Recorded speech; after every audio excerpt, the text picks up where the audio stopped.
Well, I'd like you to come back and meet a very special man that I've been talking to. He's Milton Torres. He's in Miami for us, and over 50 years ago, he was ordered to shoot down a UFO when he was based in Britain, and he was flying over East Anglia, wasn't far over Norwich City, and he was told to shoot down what appeared to be a huge object. You could say, hey?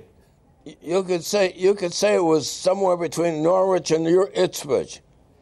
It was right in that area. Milton, there? I know that you locked on and then there was nothing to fire at because this thing went like the speed of sound at, say, 10,000 miles an hour. I have no idea. It was 10 Mach. 10 Amazing. Mach, at least.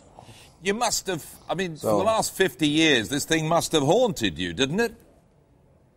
It certainly did. I wanted to know what it was in the worst possible way. This is the sort of thing a scientist wants to dig his teeth into. Did you do some research on it? Are you there? Say again? I was just wondering, have you spent a lot of time researching into what it might have been and what it could have been?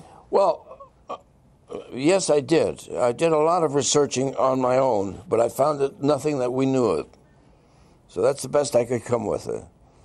It was just way too fast and way too... well, let's put it this way.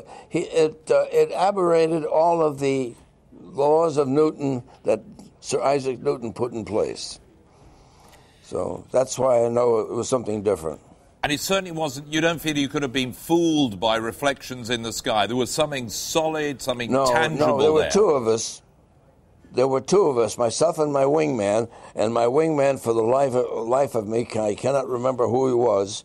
But whoever he was, I just didn't know who the hell besides myself could be seeing this. So that was two radars up there, not just one, and the GCI radar as well.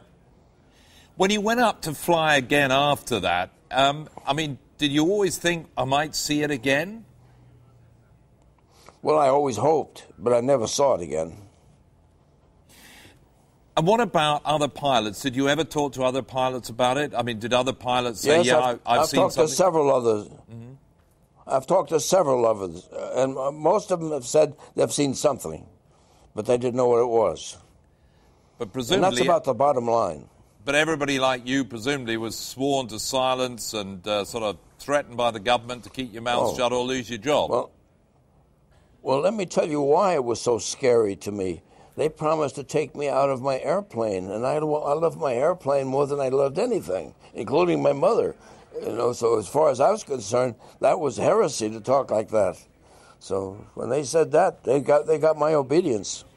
Sounds like they got your attention, and you got ours as well. Milton Torres, it's been a pleasure talking to you here on Sky News. Thank you very much for joining us from Miami with the stories of the UFO.